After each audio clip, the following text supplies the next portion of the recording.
Danny leases a car. Ray buys the exact same car. Same make, same trim, same color, bought on the same afternoon at the same dealership. Both men drive home convinced they outsmarted the other one. Only one of them is right, and the gap between them is far wider than either would ever guess. The reason nobody sees it coming is almost embarrassing in its simplicity. Neither man looked past his first monthly payment. Let's keep this fair. Danny and Ray each earn $55,000 a year. They both want the same $30,000 sedan. The only thing that separates them is the paperwork they sign. Danny signs a 36-month lease. $2,000 due at signing, then $299 a month. The salesman calls it a win. Low payment, brand new car, full warranty, and in 3 years, he simply hands back the keys and walks away. Clean and painless, or so it sounds. Ray takes a 60-month loan at 6%, $3,000 down, then $522 a month. $223 more than Danny every single month. Ray can feel that difference before he's even off the lot. On day one, Danny is winning on paper. More cash left in his pocket, a lighter payment, that new car smell, and the quiet glow of a man who thinks he beat the system. What he can't see yet is that his deal rests on a completely different foundation than Ray's.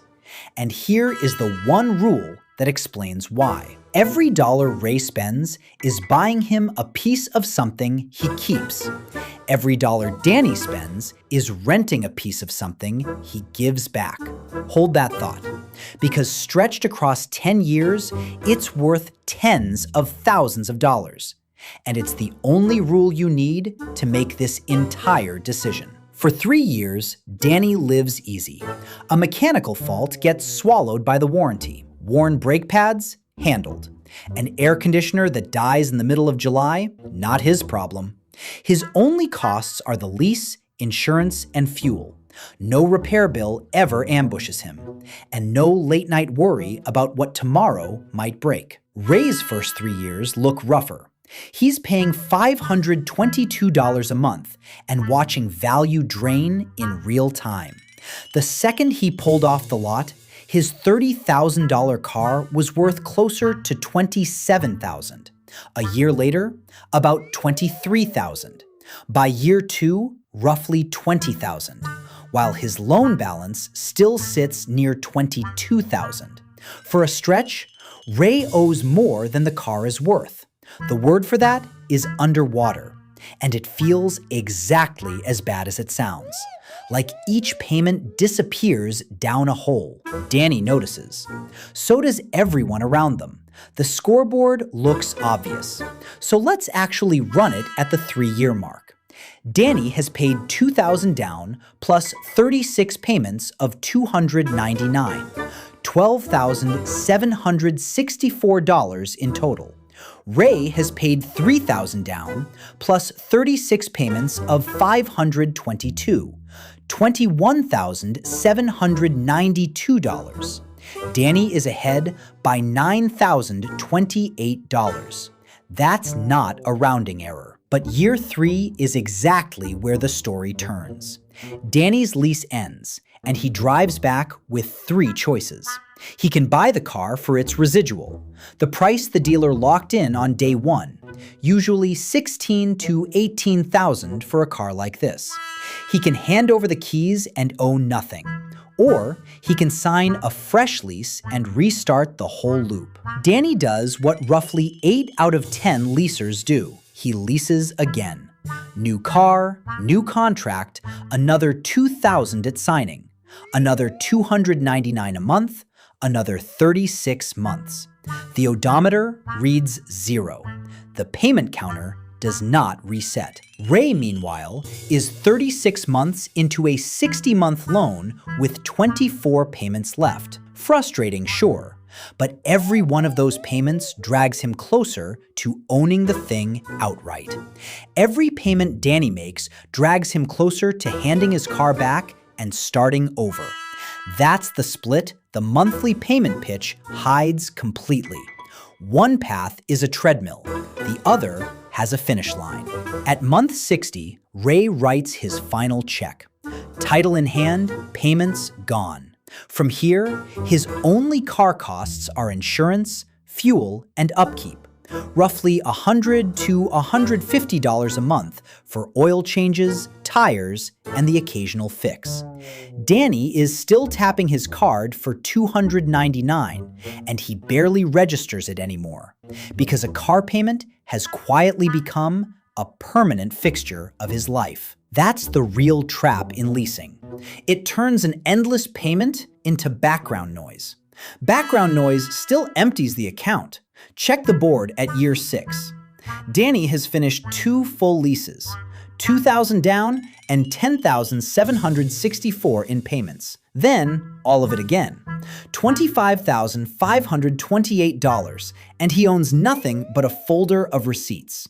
Ray has spent $3,000 down plus $31,320 in payments, $34,320 in total.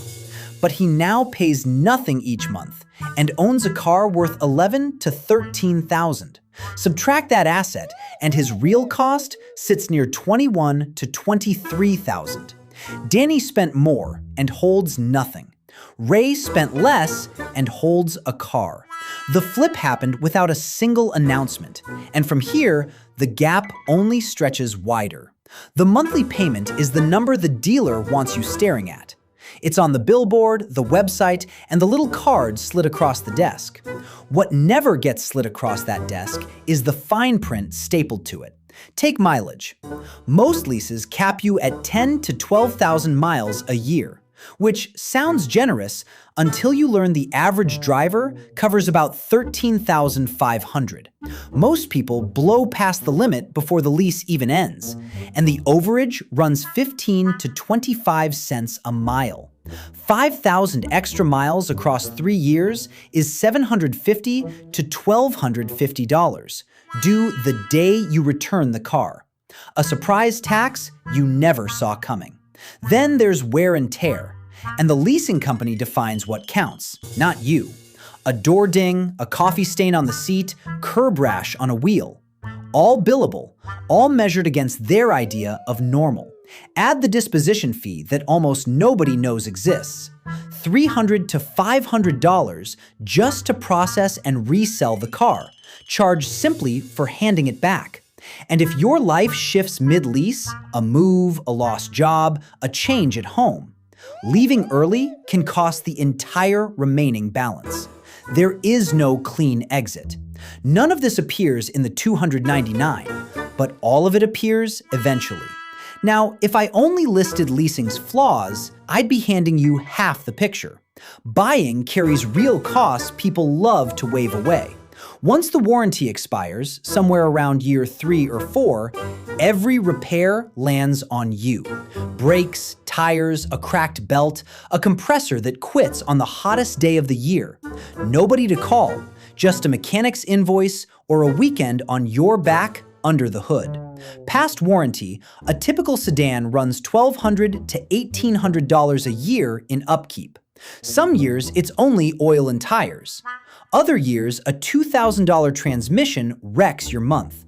And that unpredictability is the part people can't stand. A lease at least tells you the number in advance.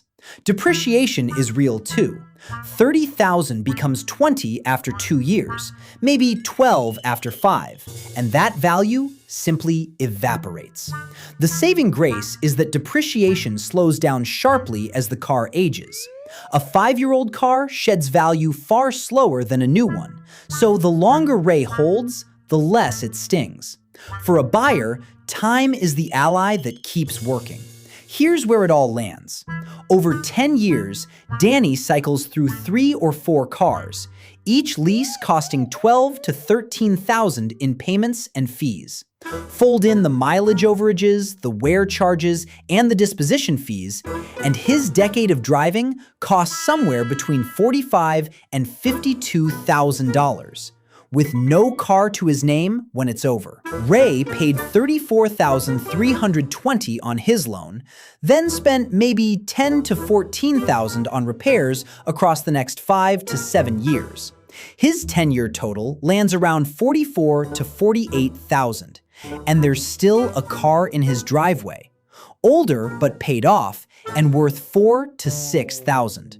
Netted out, and Ray spent less while owning something real, while Danny spent more and owns nothing. The gap runs $15,000 to $25,000, depending on the terms and how long Ray keeps driving.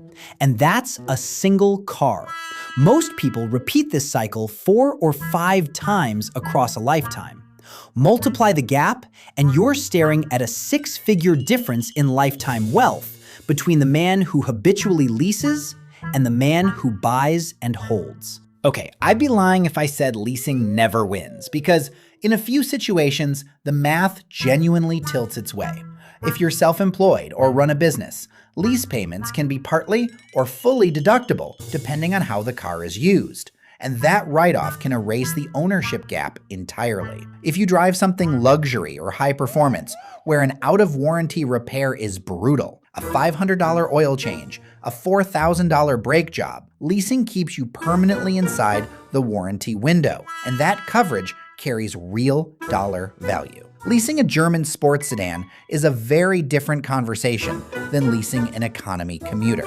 And if you happen to be the rare person who takes the $223 a month you save and pours every cent into an index fund, earning 8 to 10%, you could come out ahead over a long enough horizon. But that takes discipline most people simply don't have. So be honest with yourself. Would you really invest that money or quietly spend it? For the average person driving an average car, buying and holding wins. It isn't the exciting answer. Nobody films a video about a paid-off sedan sitting in the driveway. But the math doesn't care what's exciting. And none of this means you're behind. It just means you learn to look at the whole number instead of the monthly one. Danny and Ray both walked into that dealership certain they were playing it smart. Danny thought he was saving money. Ray thought he was building equity. Neither one sat down and ran the numbers past month 1. The real trap was never leasing, and it was never buying. The trap is making a $30,000 decision off a single monthly figure without ever asking what the whole thing costs over 5 years, 10 years, a lifetime. So the next time a payment slides across the desk looking a little too good to be true, ask the one question that actually matters. What does this cost me when it's all over? And if you're thinking about skipping the loan entirely and just paying cash up front, that's a completely different conversation. And the answer might surprise you. That one is for next time.